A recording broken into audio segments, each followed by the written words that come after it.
भाई ये देखते हैं हम कि हमने हर एक 2 सर्कल्स में हर एक जगह को उसका नाम देकर, उसको नंबर देकर उसके बारे में लिख लिया। समझ में आई कि नहीं आई? ठीक है, अब मैं आपको एक और अच्छा एग्जांपल, अब मैं एक काम करता हूं, मैं थोड़ा सा फास्ट चल रहा हूं कि मैं अब 3 सर्कल्स को भी बयान कर रहा हूं इसी वक्त। ठीक हो गया? 3 सर्कल्स, राइट? अगर आप 3 सर्कल्स को बयान करें तो देखो कैसे करेंगे। सोचो कि तीन तीन अब ये किस तरह से वर्ड प्रॉब्लम आती है कि एक स्कूल है या एक क्लास है, उसके अंदर कोई 60 बच्चा है। अच्छा, वो जो 60 बच्चाज हैं वो जो है ना, उसमें से कुछ फिजिक्स लेते हैं, कुछ केमिस्ट्री लिखते हैं, कुछ बायो लेते हैं। अच्छा, अब वो कहते हैं भाई 5 बच्चे ऐसे हैं जो तीनों ही सब्जेक्ट लेते हैं। तो ये वाली प्रॉब्लम जो है ना, ये हमारी आ जाती है 3 सर्कल्स में। समझ में आई कि नहीं? बात आ रही है? आवाज जी जी आ रही है। तो ये देखिए अब किस तरह इसको करते हैं। ये देखिए, पहला सर्कल यहां बनाया, अच्छे से बना दें ताकि सही से समझ में आए, क्लियर। दूसरा सर्कल यहां बनाया, इसको भी इधर कर दिया, और फिर तीसरा सर्कल बनाया। मैं इसको बहुत अच्छे से करने की कोशिश करता हूं ताकि जब भी कोई देखे तो वो आराम से समझ जाए। बेटी ये देखिए, सोचो अब मैं क्या कर रहा हूं, ये बच्चे को समझा रहा हूं सेट लैंग्वेज के अंदर कि एक काम करते हैं कि मैं इस पोजीशन को कह देता हूं 1, इसको 2, इसको 3, इसको 4, इसको 5, इसको 6, इसको 7 और बाहर वाली को 8। अब इसको कह देता हूं ए, इसको कह देता हूं बी, इसको कह देता हूं सी। अब देखो मजे की बात, बताओ मेरी नंबर 1 पोजीशन को मैं सेट नोटेशन में कैसे लिखूं? क्योंकि आपको पता है ये वो जगह है, जो 1 वाली जगह है वो है जिसमें ए बी सी तीनों ही इंटरसेक्ट कर रहे हैं। तो लिखूंगा A intersection B intersection C. आगे बात समझ? यस। भाई अच्छा, अब मजे की और बात ये देखिए, अब मुझे कोई कहे, अच्छा अब जगह नंबर 2 को कैसे कहोगे आप? सॉरी, जगह नंबर 2 को क्या कहोगे? अब ये थोड़ा सा मसला पेश आता है बच्चे को, भाई जगह बी का माइनस हो जाएगा बेसिकली। हाँ जी, अब पता है क्या है, नहीं अब पता है क्या, अगर मैं तुमसे ये कहूं, देखो बड़े मजे की बात, अगर मैं तुम्हें समझाने के लिए कहता हूं यार, अगर हम ए और सी का इंटरसेक्शन कर दूं, ए इंटरसेक्शन सी, तो तुम्हारे हिसाब से क्या क्या नंबर आते हैं उसमें? बोलो बोलो। 5 3 1 4 2 6। A union A intersection C में क्या क्या आ रहा है? 5 2 6। नहीं, मैंने कहा ए और सी की इंटरसेक्शन में क्या आ रहा है? 2। नहीं, ए और सी की इंटरसेक्शन में देखो तुम्हें नजर आ रहा होगा ये और ये 2 जगह है कि नहीं? ए और सी की इंटरसेक्शन है या नहीं है? ये है ना, ए और सी की आपस में जो कॉमन जगह है वो 1 और 2 है कि नहीं? जी जी। लेकिन अभी हमें किसका हवाला देना है? सिर्फ प्लेस नंबर 2 का, है ना? तो हम देखेंगे यार ये कैसे आएगा। तो अगर मैं तुमसे ये कहूं कि अब ये बताओ कि बी डैश के मुताबिक तुम्हारे पास बी डैश क्या चीज है? बताओ जल्दी से, बी डैश में क्या क्या है तुम्हारे हिसाब से? बी डैश में कौन कौन सा नंबर लाया कर रहा है? 5 2 6 और 8। अब मुझे बताओ कि ए इंटरसेक्शन सी में तुम्हारे पास 1 और 2 था ना, है ना? जी जी। और अगर मैं इसकी इंटरसेक्शन बी डैश के साथ कर दूं, खुद सोचो, तुमने अभी अभी मुझे इसके बारे में बताया कि ए इंटरसेक्शन सी के पास 1 और 2 है ना? अब इंटरसेक्शन उसकी कर रहा हूं किसके साथ? B dash. और बी डैश के नंबर, बी डैश के अंदर जो नंबर लिखे हुए थे तुमने मुझे बताया वो है सिर्फ 2 5 6 और 8।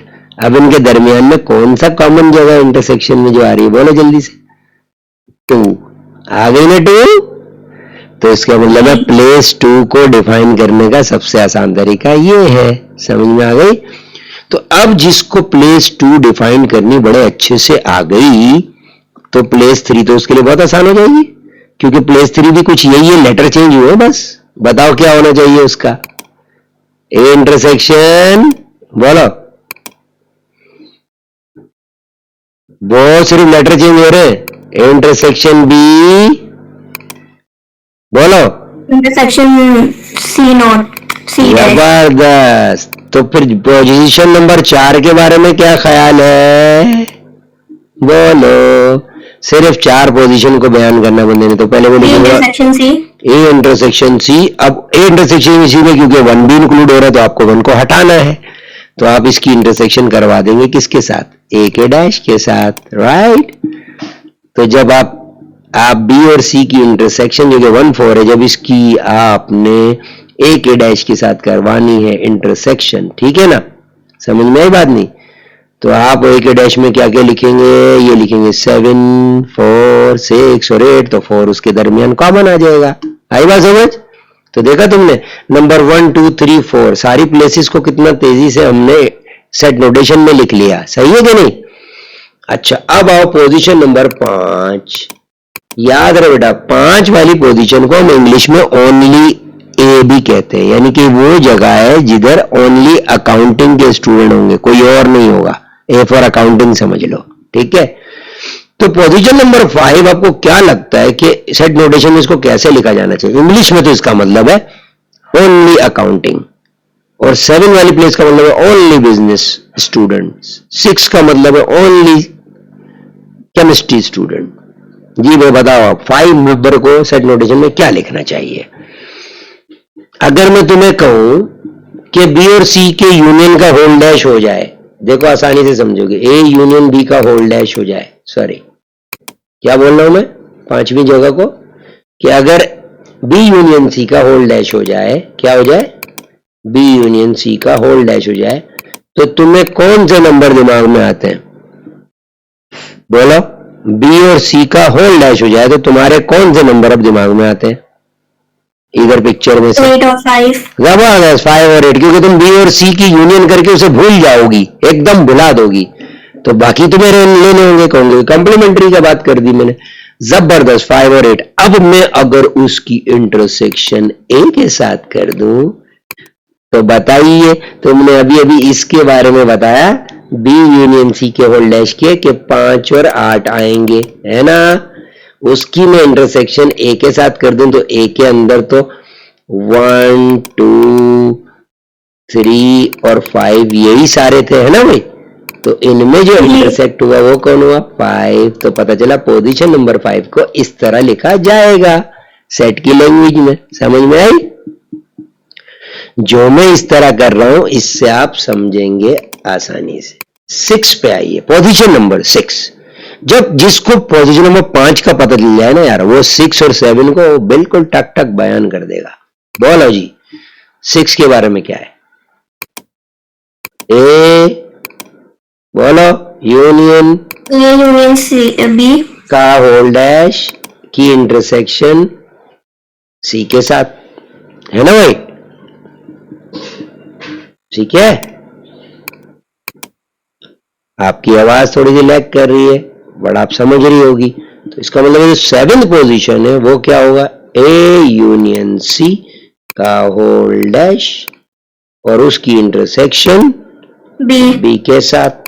अच्छा याद रहे बेटा, एक से ज्यादा भी इसको तरीकों से लिखा जा सकता है, लेकिन ये आसान तरीका यही वाला है कि ये हमने जो लिख दिया, वरना कोई कुछ और इंक्लूड कर करा के भी लिख सकते। तो एक से ज्यादा भी आंसर हो सकते हैं। जैसे किसी लैंग्वेज में एक ही बात को बोलने के मुख्तलिफ अंदाज और वर्ड्स होते हैं, ऐसे ही कुछ इसकी सेट लैंग्वेज में भी ऐसे ही कुछ होता है, समझ आई। अच्छा अब बहुत आसान बात है, ये बताओ वो जो 8वां नंबर है आखिरी बाहर का एरिया, उसको क्या कहना चाहिए बताओ। बहुत आसान है, अब वो बताओ, ये तुम ही बताओगी, बोलो जी जल्दी बताओ। तुम हो चले गई हो, कभी कभार क्लास खत्म भी हो जाती है क्लास। हाँ तो मुझे जल्दी से बताओ, टाइम ना चला जाए, जल्दी बताओ कि जो बाहर का एरिया ए है, आपकी लैग कर रही है आवाज, सही कह रही हो आप जी भाई, क्या क्या होना चाहिए जल्दी बताओ। ना ना ना ना ना ना, अगर मैं तमाम तीनों सर्कलों को मिला के बाहर निकलना चाहूं तो कैसे निकलूंगा, A union B union C dash, A union B union C का होल डैश, समझ आई। और मेरी बेटी इसको यूं भी लिख सकते हैं,